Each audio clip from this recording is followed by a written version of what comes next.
why we moved to Puerto Vallarta, Mexico from the United States. In this video, I'm going to share with you guys that story. Let's get started. So quick story so you guys can get to know us a little bit better. Me and my husband are originally from Texas. When we got married, we lived for a little bit in San Antonio, and then we moved to Houston. So I have family in San Antonio. My husband has family in Houston. And so we lived in Houston before we made the move over here to Puerto Vallarta, Mexico. Okay, so first of all, I'm going to share with you guys how we ended up setting this goal of moving abroad. Obviously, when we set this goal, we didn't know we were going to move to Mexico or to Puerto Vallarta. But basically, share a little bit of our interests. We've always been big travelers. We love to travel, me and my husband. And so we always thought it would be cool to have like this big dream of living somewhere else, living abroad, and having that experience. We thought that was super cool. We loved to watch HGTV, House Hunters International. It like fascinated me, that show where you see people looking for houses all around the world. You get to see how much the cost of living is in different places, and I thought, oh my god, it would be so cool to move somewhere else, and it's like way cheaper than in the US. Okay, another factor that also had to do with this goal is that we are very active doing ministry work. We volunteer our time to help others. We do Bible classes, and that's like a big part of our life. So we also wanted to expand that ministry or that work that we do and do it in another country where there was more need. We thought it went hand in hand to do our ministry work and move somewhere else, have that experience, and also reach the goal of living abroad. Okay, so my husband and I started a business back at home where we were building a residual income, and this was gonna help us reach the goal of being able to live somewhere else without having to worry too much about working. We had set a goal of making $5,000 US on our residual income, and that was a good average income to live pretty much anywhere in the world. In 2017, we were working really hard on our business. Like I said, we were traveling a lot to Japan. We had built a custom home. Pretty much we were really busy. It was going great for us. However, I've never been a big fan of Houston. The traffic is horrible. The pollution with all the chemical plants is bad. There's always so much cancer everywhere. And the cost of living, the quality of life, everything was pretty much, we got to a point where we were kind of like tired of it. We talked and said, hey, let's look into already reaching this goal. We don't even know where we're gonna go. Maybe we can research and see if this is already a possibility and if we can move somewhere pretty soon. So in 2017, that's what we did. We sat down, we did some research. In my case, I wanted to move somewhere in South America because I always thought that was like super cool, and it was like way more of an adventure and nicer or more interesting story to tell people that I lived like in South America. It never crossed my mind to live in Mexico. My husband did some research, and then he said, hey, what about Mexico? I was like, Mexico? That's not like that interesting, I guess. I mean, we've visited Mexico and we like it and everything, but like to live there, that was like something completely different, and it didn't really like cross my mind for many reasons. But this is why we chose Mexico, okay? So my husband said, first of all, Mexico is the closest country to the United States. We've never lived anywhere else. We were born and raised in Texas. So even though we're Mexican American, we had never lived in Mexico. And he said, Mexico is the closest country to the United States. So in case you miss your family, there's a family emergency, things don't work out, it's just a quick flight back to the state. The second reason he said was, in Mexico, the cost of living is way lower, obviously, than in the US. Okay, another reason why we chose Mexico is because due to our background being Mexican American, we're familiar with the culture, we're familiar with the food, we're both fluent in Spanish. We felt like it was going to be more of an easier adjustment to moving to Mexico, some place that we were more familiar with. Another reason is because Mexico's entry requirements, or to stay here in the country, is very easy. give almost everybody 180 days or about 6 months. The opportunity to stay in the country is way easier in Mexico for us. We had some friends that lived in other places and they always had trouble with that, being able to be permanent residents and all that stuff. It was always a little bit more of a hassle. Also due to, in my case, my grandparents are Mexican. In the case of my husband, his dad is Mexican. We can qualify to get our dual citizenship. At the time, we didn't have that. Now my husband has the dual citizenship. He's Mexican and American. I'm still working on that. Basically makes life way easier living here in Mexico. Those are the top reasons why we decided, okay, Mexico was gonna be a good option. Now, how did we end up choosing Puerto Vallarta? My husband has always loved the beach. So he always had like this big dream of like living beachfront, maybe having like an oceanfront home or at least an ocean view home. So he was like, let's look at a beach town, you know. So we obviously looked at different places. Whenever we researched and everything, actually Puerto Vallarta was one of the top places on a list of safest cities in all of Mexico. So people think it's so dangerous. When we were even like talking about moving to Mexico, so many people were like, oh my God, I can't believe you're going there. It's so dangerous. They try to discourage us. But in our thorough research, we saw that Puerto Vallarta was one of the top safest cities. It was a beach town, which was something my husband liked. In my search, I did find out that during the winter months, it's not as hot. They have, you know, Puerto Vallarta has pleasant weather like in the 70s, 80s, which was not bad. There's mountains and it has a jungle feel, which is something that I really, really like. So it seemed like it was a pretty good, decent city. Now, we had never been to Puerto Vallarta. We had never visited, so we didn't even know. Obviously it looked good on paper. We're like, hey, let's go on a quick 1-week trip to Puerto Vallarta, check it out, see if we like it, and then we'll go from there. So the funny part, guys, is that we actually booked our first trip to Puerto Vallarta in September, which is during the rainy season. I would say probably not the best time to come visit Puerto Vallarta for the first time. Even though we did see like some streets flood, we even saw a big rock fall due to the rain, and it was blocking the main highway that takes you from like South Puerto Vallarta to Puerto Vallarta. That didn't really discourage us because we're used to like a lot of rain. We're used to the hurricane season in Houston.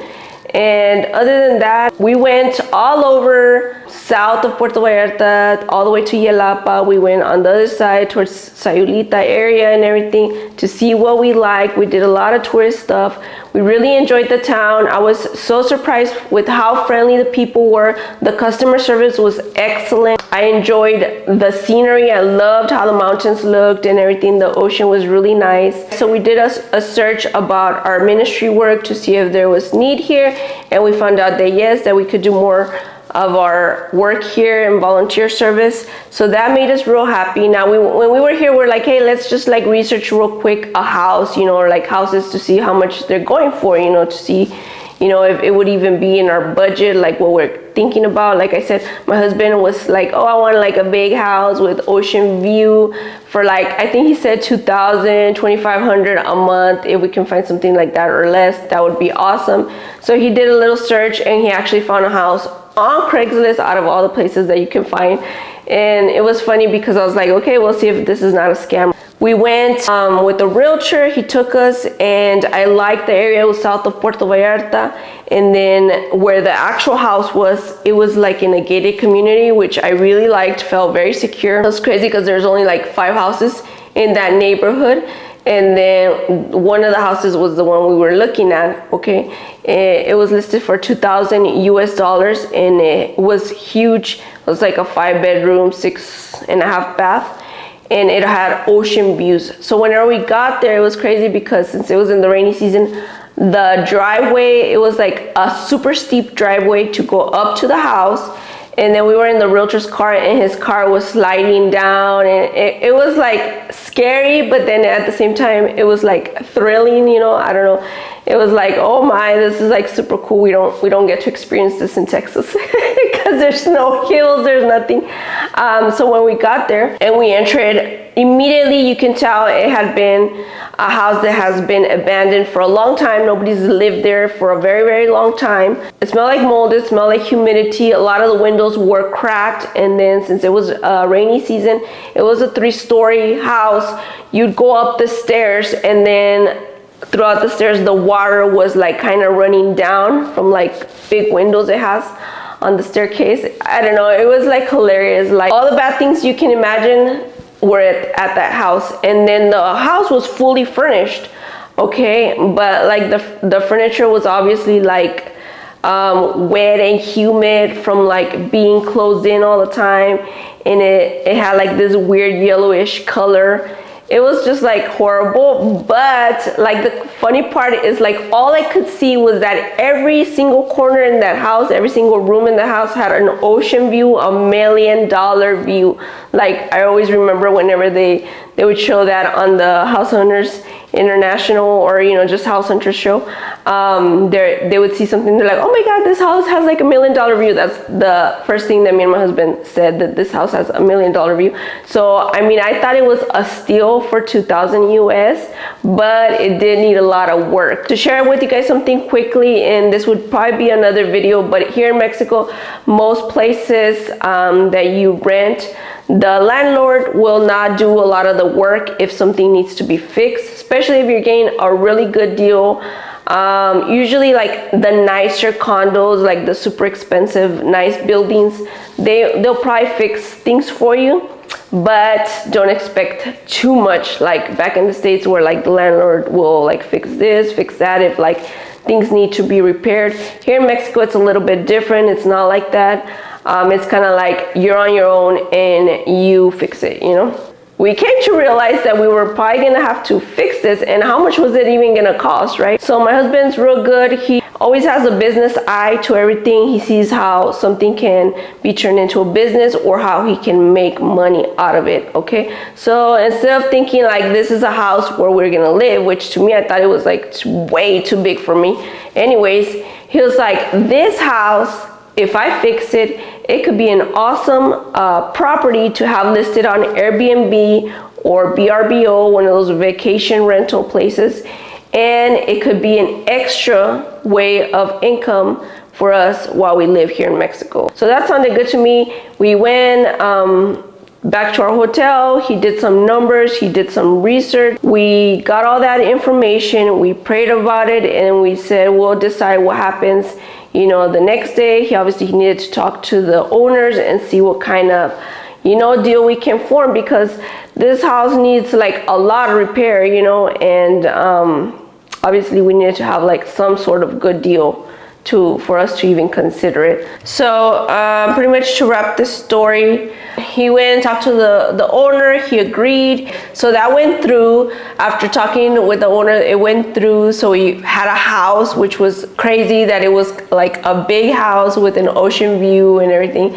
Even though we were not gonna live there, it was just gonna be like a business. It was still like pretty crazy to think that we had that idea or that thought that we wanted a house, and we actually got one. So we went back home. Pretty much we listed our house for sale, our cars, pretty much everything. We sold everything real quickly. Now meanwhile we were selling everything, we had one of our friends that we know that lives in Monterrey, Mexico, fly him over here so that he can oversee the project of the fixing the house while we were gone. So that was happening while we were selling our stuff.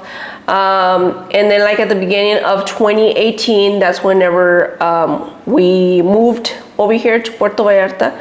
We just took like a few boxes with things, mainly our clothes. That's pretty much it. We didn't even have a vehicle or anything. My parents that live in San Antonio drove us to Laredo, Texas, and then our friend that was here overseeing our project of the house, he lives in Monterrey, so he drove his truck to Laredo, Texas, and then we crossed the border with him with our stuff. We went to his house there, and we're there for like a few days while we like purchased a vehicle to drive to Puerto Vallarta. And it was crazy because Dad even, like, we found a super good deal of we got a Ford Expedition, and it was like a vehicle that was never used hardly. It was pretty old. How old is it? I think it's like 2010 or something. It was pretty old, but it was like brand new. Like this guy never used his truck, so it was like a steal also. It was crazy. We found it immediately, we bought it, and then we drove it to Puerto Vallarta. Now when we got here to Puerto Vallarta, obviously we didn't have a place to live yet, because obviously we were not going to live in the villa. So we lived in the villa, I want to say, for like less than a month, maybe like 3 weeks or so, until we found something, which is really funny because like I had mentioned earlier, in the neighborhood where the villa is at, there's only 5 houses, right? And one of those houses became available for a long-term rent. And it's like way smaller, you know, it's only a 2-bedroom, which is this house where I'm filming from. And it became available, and we were able to get it real quickly. So I don't know, it was very interesting how everything fell into place quickly. And we found a place to live, we got a vehicle, and we even got something to help us with income, you know, an extra form of income while we lived here. So that's pretty much sums up our whole story, how we ended up here in Puerto Vallarta and in Mexico. I hope you really enjoyed this story. I wanted to share it with you guys. I know a lot of you guys are probably thinking of moving here, maybe this year, maybe later on, maybe you want to move to another place in Mexico and you're just weighing your options. I would say go for it. After being here for 4 years, I can tell you that I love it here. I love life in Mexico in general, and life in Puerto Vallarta is just like, the quality of life here is like way better than I imagined. I know I always heard other of my friends that lived in other places in other countries that they said it was nice, but it's something different to actually experience it yourself. So I hope this story that I shared inspires you. If you guys have any questions on life here in Mexico, please leave them down on the comment section below. I will be making more of these videos where I'm going to show you guys cost of living and more things. I'm actually going to do a house tour later on too, so you guys can see my house and how much we pay rent here. Okay, thank you guys for watching, for liking, for subscribing to my channel, and we'll see you in my next video. Bye.